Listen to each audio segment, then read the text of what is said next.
I know I'm probably going to get a lot of people yelling and telling me how wrong I am in my assumptions, but honestly, can anyone tell me that NXT Homecoming tonight, everything that took place on the show, made sense to you? Because in my opinion, it didn't make a lot of sense to me. Now, I am not the kind of guy who watches NXT on a regular basis. I'm not. But NXT Homecoming had potential.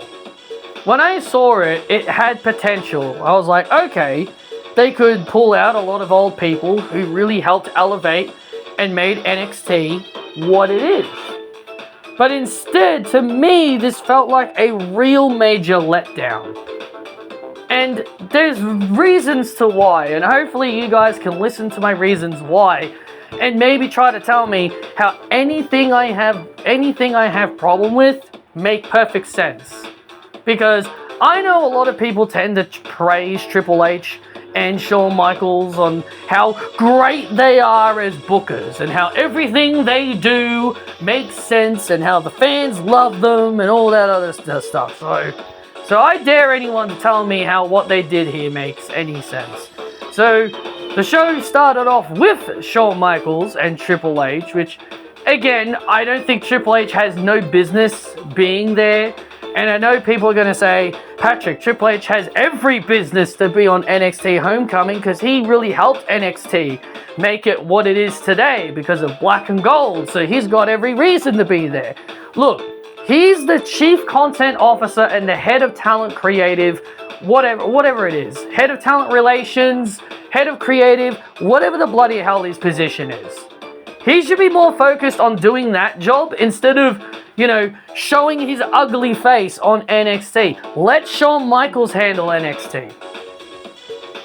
Like Triple H shows his damn face everywhere. He's on podcasts, he's on interviews, he goes to UFC fights. He just does anything but his own damn job. He literally does everything that's not supposed to be his job, but yet for some bizarre reason, people seem to be okay with it. Like, really, the wrestlers should be doing the podcasts, the interviewing, and going to the UFC fights, and all that other stuff that Triple H ends up doing. Triple H should be more focused on trying to make the shows better as the head of talent relations, or whatever the bloody hell his position is.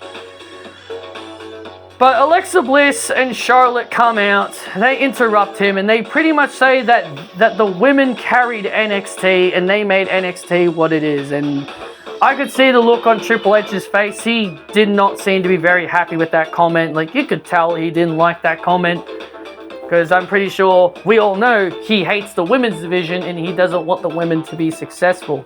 So William Regal was there as well, and that was fine. William Regal being there was fine because he played a major role in making NXT successful, being the general manager and all that. He played a major role, so him being there made perfect sense.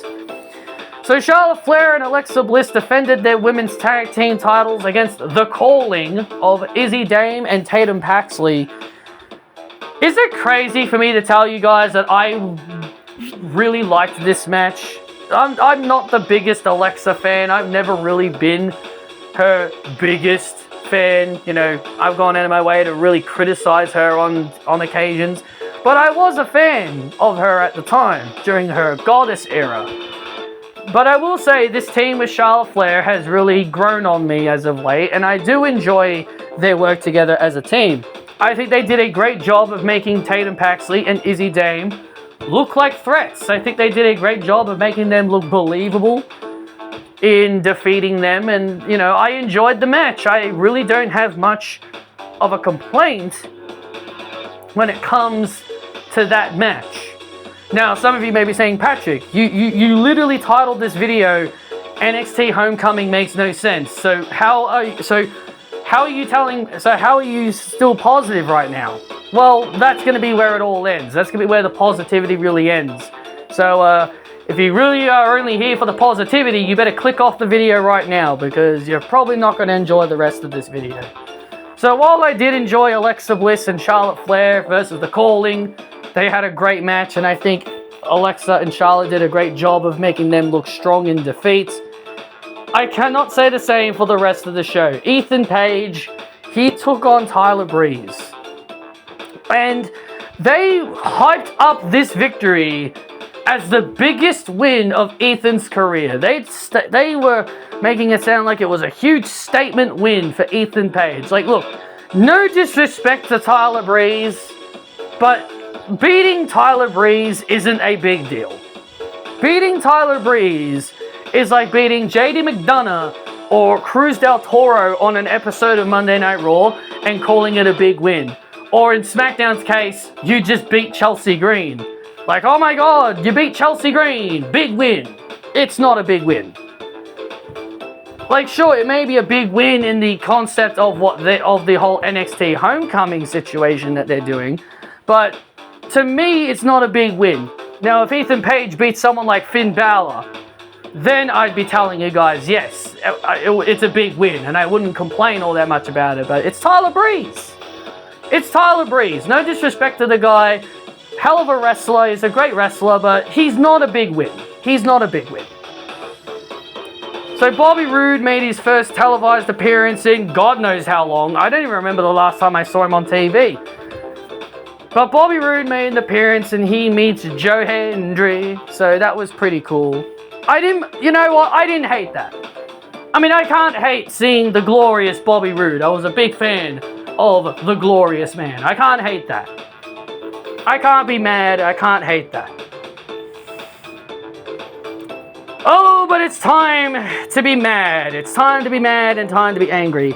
They had the Trick Mellow Gang take on DIY. Now, DIY randomly turned babyface because of this. I'm not a fan of this. I'm not a fan of DIY randomly becoming good guys just because they didn't agree with Trick Williams calling himself the greatest NXT wrestler of all time. And this is my biggest problem with NXT. They try to make it sound like everything that happens on NXT makes sense, and they try to transition it into main roster audiences, as if like the main roster fans also watch NXT. So they try to make it sound like that the people that watch NXT also watch Raw and SmackDown. So like if you're not an NXT viewer, which I know I'm pretty confident a lot of people aren't, they don't watch NXT. Like, imagine you're watching an episode of SmackDown and then all of a sudden Johnny Gargano and Tommaso Ciampa are good guys and you're just left utterly confused to why that is. Why are they now good guys? Why are they now being friendly with the people that they disliked? And then someone tells you, oh, well, they turned face on NXT. And then the person will be like, what were they doing on NXT? Like, it just doesn't make any sense for them to be good guys. And Candice LeRae was paired with them not too long ago. So now they're good guys. Does that mean Candice LeRae is now a good guy? Is she now a babyface via association? Because she's with them, technically? Doesn't sound like it. But that's the thing I don't like. That's the thing I don't like about it. Like, if they're going to be good guys, then I guess Candice should be good as well, but she's not. She's still a heel despite Johnny and Ciampa being good guys. Then don't turn them. Like, to me, you should have turned them on SmackDown. I can't even tell if the Wyatt Six are supposed to be good guys or bad guys or not. I genuinely can't even tell. I can't even tell you guys if they are or not. To me, they go after both good and bad teams. But anyway, back to this match. Trick and Carmelo Hayes win because of The Miz. Can someone please tell me what about NXT Homecoming screams The Miz? The Miz played zero role into what making NXT what it is today. He played absolutely no role in anything on NXT. How does him being here on NXT's Homecoming make sense to you all? So I know what some people are going to say. They're going to be like, Patrick, did you forget the reality TV show of NXT. The Miz was on that. The Miz was on that. He was Daniel Bryan's pro. So he did play a role in NXT, man. Don't forget, he was with Alex Riley in NXT. Remember him? Alex Riley, he was with Alex Riley in NXT. So of course, The Miz played a role in NXT. Let me ask you this. Does anyone count that reality garbage version of NXT? Do WWE seem to matter what happened during that time period? I don't think they do. If they did, they would show that Wade Barrett was the first NXT winner. They would show AJ Lee's growth in NXT since she's just come back. They don't, to me, WWE do not count that version of NXT. They don't. They don't count the reality TV show version of NXT. The only version of NXT that matters to Triple H is the NXT where Paige defeated Emma to become the first NXT Women's Champion, and when Seth Rollins beat Jinder Mahal to become the first NXT Champion. That is the NXT that matters to Triple H. The NXT that was the reality TV show version of it, they do not count that version. If they did, they would, but they don't. They don't. That version of NXT is barely ever acknowledged at all. That version of NXT is barely ever acknowledged in WWE's existence or history. So no, if they don't count that version of NXT, The Miz should not be anywhere near NXT or its Homecoming because he played absolutely no role in NXT in whatsoever. So there you go. In my opinion, The Miz should not be on NXT because if you're gonna try and tell me that the reality TV show version of NXT should make sense and play a role into why The Miz is there, then why wasn't AJ Lee there? She was on that version of NXT. Why wasn't she on the show then? Why wasn't Roxanne Perez in NXT? She played a major role in NXT. How come Shinsuke Nakamura wasn't there? He played a major role in NXT's success. They had Sami Zayn there, because of course they did. He's Triple H's boy. He's Triple H's boy. He's got to have his boy on there. So in my opinion, no. The Miz played no role in NXT. If you're going to call this show NXT Homecoming, at least have people that played a role in NXT actually be there. And The Miz did not play any role at all. They only had him there because of his storyline with Carmelo Hayes on SmackDown. They didn't have him there because, The Miz was a big success. His name value made NXT what it is. No, they had him there because of his storyline with Carmelo Hayes. That's the only reason why they had him there. Not because he played a role in NXT's success. Here's another thing that makes absolutely no sense. And I would like to see people try to make sense of it. Was Finn Balor. He comes out and he pretty much comes out to his old babyface music. Catch your breath. You know, the iconic theme that everybody likes. And he does his hand wave motion, you know, he does his traditional babyface thing that he did when he was a babyface. And I'm pretty sure all the fans that missed that version of Finn Balor probably had boners. They probably all had massive boners when they saw that version of that version of Finn Balor come out and have anxiety heart attacks. But while it is cool to see this version of Finn Balor back, it makes no sense. It makes no sense. There's never been any tease of Finn Balor going back to being that way. But do you want to know what made the whole situation even worse? He's a heel. He is a heel, and he helped Miles Bourne beat Lexis King, who Miles Bourne is a face, and Lexis King is a heel. How does this make any sense to you all? to all the people that watched that show, how does that make sense? Are JD McDonough, Dominic Mysterio, Roxanne, and Raquel all gonna ask him, hey man, what was that on NXT? Why were you waving your hands around? Why were you smiling for all those fans? Why were you acting like a good guy again? You're the leader of the Judgment Day, man. Judgment Day aren't good people. Are they going to explain Finn's actions? Are they going to have Finn explain everything? Is he just going to say, oh, you guys are useless and all that? Like, are they going to explain the situation? Is Finn Balor, what he did here on NXT, gonna play any kind of factor into anything that happens on Raw? The answer is probably no. They're just gonna forget this ever happened. But again, why is Finn Balor helping Miles Bourne? Again, it doesn't make sense. It just doesn't make sense. What storyline reason was it that Finn Balor wanted to help Miles Bourne? Is it because he feels bad for him that he's half deaf? Is it because he doesn't like how Lexis King has been treating Miles Bourne? Why the hell would he care? He's Finn Balor, the leader of the Judgment Day. Why the hell would he care? Why the hell would he even care? He's the leader of the Judgment Day. He should be more focused on defending his damn World Tag Team titles than anything else.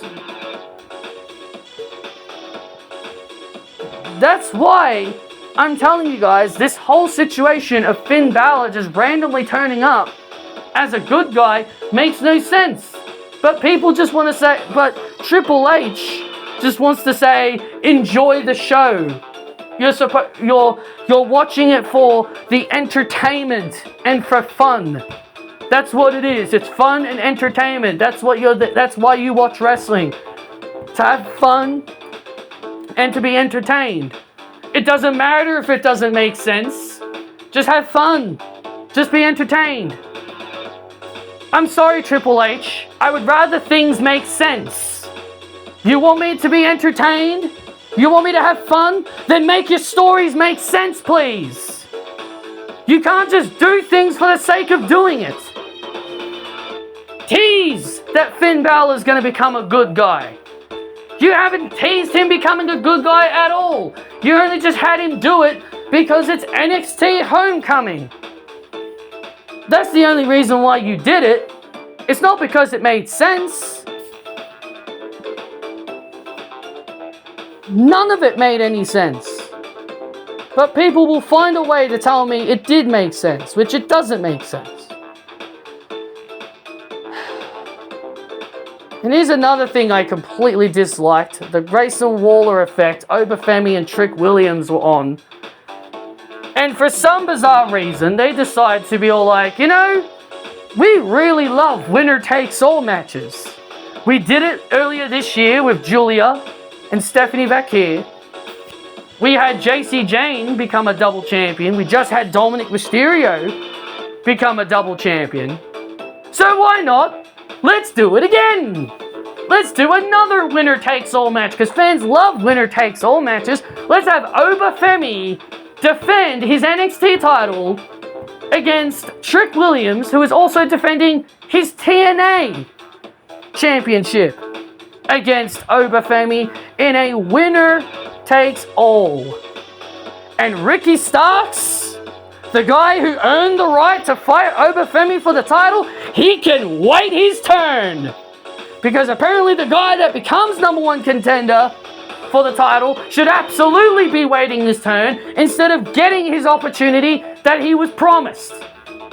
He literally beat Trick Williams to become the number one contender for the NXT title, but instead they're just like, nah, let's have Trick Williams have a title shot. What does that make sense? How does that make sense to you? How does it make sense for Trick Williams to get a title shot against a champion that he literally failed to earn the right to compete for? He should have just beaten Ricky Starks if he was going to get this title shot in the first place. It genuinely annoys me how this company just wants to do things for the sake of doing it. But remember, Triple H said we're supposed to be having fun and we're supposed to be entertained. Forget about things making sense. Just have a good time. That's what Triple H wants you to do. He just wants you to have a good time instead of thinking about, hey, this doesn't make any sense. He wants you to throw that logic out the window. He just wants you to forget about things making sense. All that logic gets thrown out the window now in the Triple H Paul Levesque era. No, things aren't supposed to make sense. You're supposed to have fun. You're supposed to be entertained. Because that's what wrestling is. You're supposed to be having fun and you're supposed to be entertained. Nah, man. You want me to have fun? You want me to be entertained? Make things make sense first. Make things make sense first, and then I'll tell you if I'm entertained. This stupid shit is ridiculous. I don't know why WWE has this weird obsession with having wrestlers hold 2 titles, and I do not want a single person to come at me and say, oh, AEW has some person named Mercedes Moné carry 9 titles. So I think it's perfectly fine for WWE to do these, considering AEW has 1 wrestler carry 9 titles. Well, if you are that person, I'm just going to immediately tell you, AEW, she only has 1 title that's in AEW called the TBS Championship. And every other title she currently holds are from different promotions. Yes, I know Trick Williams holds the TNA title that's from another promotion, but understand, so does Dominic. He's got the AAA title that belongs to AAA. And yet people want to tell me that makes perfect sense. Dominic is the king of the luchadors. Him winning that title makes perfect sense. No, it doesn't. No, it doesn't. It doesn't make sense. He's already the Intercontinental Champion. He doesn't need another damn belt. He doesn't need another damn belt. They had JC Jane hold the Knockouts title for a cup of coffee before they gave it to Ash by Elegance. So why do these winner-take-all matches need to happen? Ricky Starks should just be getting his shot at the NXT title. But instead, for some weird reason, he needs to fight the winner of this winner-takes-all match. It doesn't make sense. It just doesn't. And I want someone to tell me how all this makes sense. It doesn't. Lastly, the last thing I want to talk about is I'm not really going to be mentioning Sami Zayn's segment because I don't really care. I'm sorry, I don't care about Sami Zayn much anymore. You know, it's kind of weird that Becky Lynch and Seth Rollins and Bayley weren't on NXT because, you know, they played a major role in NXT's success. Why weren't they on the show? Again, NXT Homecoming, it's supposed to be all about the people that made NXT successful. Why no Becky Lynch? Why no Seth Rollins? Why no Bayley? Why no, trying to think of someone else that made NXT successful. I know why Roman can't be there because he's Roman, but why not Asuka? Longest reigning NXT Women's Champion of all time. Why not her? Why isn't she there? They just wanted who they wanted to be there. But again, you want to say NXT Homecoming, but yet you're going to have the freaking Miz on there, even though he played absolutely no role in NXT at all. Please, give me a goddamn break. So the main event was Rhea Ripley and Stephanie Bakir and Lyra Valkyria for some weird reason. I thought it was supposed to be Tiffany Stratton, but I think I read somewhere that they said Tiffany Stratton got injured, so they had to replace her. I bet it's not even a real injury. I bet it's just storyline. I bet it's just like a storyline injury. But again, why have Tiffany even turn up if she wasn't even there last week? If she wasn't even going to compete? You know, I feel bad for all those Tiffany Stratton fans who were probably looking forward to seeing their girl wrestle. But now they have to be left disappointed because apparently she got written out of TV for some weird reason. But they took on JC Jane, Fallon Henley, and Jasmine Knox of the Fatal Influence. Look, I love most of the girls in this match. I'm not the biggest Lyra fan. I don't know, I'm not really sold on Jasmine Knox. I do like Jacy Jayne, I do like Fallon. Obviously I like Ripley and Vakir. But this outcome, to me, look, I'm fine with the outcome, but I do not agree with the person that got pinned. I do not agree with Jacy Jayne being the one that has to take the pinfall loss. She's the NXT Women's Champion. Would they dare to done this to Roxanne Perez? No. Would they done that to Asuka? No. Would they have done that to Stephanie Vakir? No. Would they have done that to Julia? No. Why wouldn't they didn't do that to Shayna Baszler? Rhea Ripley. So many people, like Mandy Rose was only pinned twice when she was NXT Women's Champion. But again, why is Jacy Jayne? She loses way more often as the NXT Women's Champion. I see her lose so often. She got pinned by Mariah May in her debut. In Mariah's debut match. She got randomly pinned in a tag match with Kalani Jordan. Why does Jacy Jayne always get pinned? Why is she always getting pinned? She's the freaking champion. She's the freaking champion, and you're having her getting pinned on a weekly basis. Well, maybe not weekly basis, but you get what I mean. She loses so often. If it was Fallon Henley or Jasmine Knox that got pinned, I wouldn't have cared. But Jacy Jayne is the NXT Women's Champion, and you're having her lose, take pins. It's not fair to her. She's the champion. You're supposed to be protecting her. Is this going to lead to Rhea Ripley fighting her for the title and Jacy Jayne getting some major revenge, get a huge win, and beat Rhea Ripley to retain the title? No. No. It's not going to lead to anything. It's just going to lead to Rhea Ripley going back to what she was doing on Raw. And look, I know Lola Vice got involved and played a role in the outcome, but you can still have her do that without pinning Jacy Jayne. Jacy Jayne getting pinned does not make sense. You could literally have had Fallon or Jasmine take the loss and it would have been better. But my God, man, for some bizarre reason, they just like burying Jacy Jayne, even though she's the NXT Women's Champion. Come on, guys, she's your freaking champion. You shouldn't be having her get pinned on a weekly basis. You shouldn't be beating your champion like that. Why even have her champion if you're gonna treat her like this? You're basically telling her she's so inferior to all the other champions before her. You're basically saying she's a weak champion. She's useless.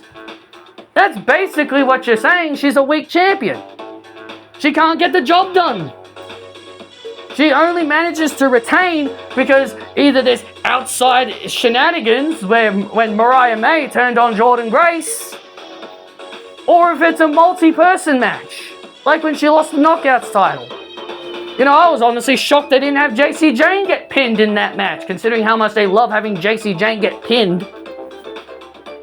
But again, it just doesn't make any sense for Jacy Jayne to get pinned here. It's not going to lead into Jacy Jayne defending her title against Rhea Ripley, and she's going to get like some major, and she's going to get like the big win over Rhea Ripley. Of course not. It's not going to lead into that. You can still have Lola Vice get involved in the match, but just not have Jacy Jayne be the one that get pinned. You can have Fallon or Jasmine Knox do it. You're basically saying Jacy Jayne is just as useless as Fallon Henley and Jasmine Knox. And I do not agree with that. Jacy Jayne is the NXT Women's Champion. She should not be taking these kinds of losses. If it doesn't lead into JC Jane getting a big win over Ripley, then this type of shit shouldn't be happening. I am not against Ripley and her team winning. It just should have been somebody else that got pinned instead of it being JC Jane. So there you go. That is my thoughts on NXT Homecoming. And honestly, guys, the Alexa Bliss and Charlotte match versus The Calling was really the only positive thing I could really find. Well, I guess Bobby Roode being there was a positive. I really liked seeing Bobby back. But when it comes to in-ring action and all that other stuff, that was really the only match I actually kind of enjoyed. I mean, sure, the Fatal Influence, Ripley, Valkyria, and Vakir tag match was fine. Was a fun little match, but again, I just don't agree with JC Jane being the one to get pinned. She shouldn't be getting pinned. Like, could you picture Rhea Ripley randomly getting pinned in an episode of Raw during her day as Women's World Champion? No way, they wouldn't even dare. They wouldn't even dare to do that to Rhea Ripley during her dominant reign. You don't see Tiffany Stratton randomly losing in matches. No, they wouldn't dare to do that. They wouldn't dare. That's the thing. It feels like JC Jane is completely inferior. And she's a joke. She's a weak champion. And that's what they're trying to view her as a weak champion. And I know JC Jane is not a weak champion. She's a great champion. I was so happy for her when she got this opportunity.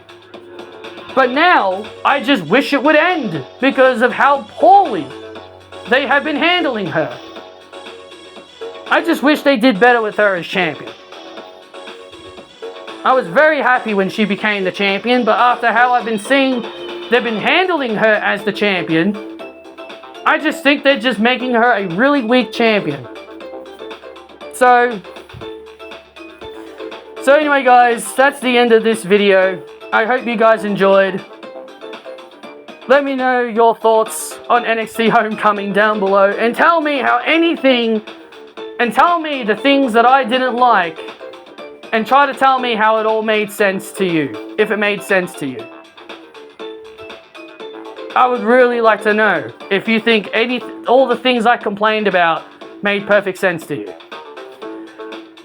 Thank you all for watching. See you all next time.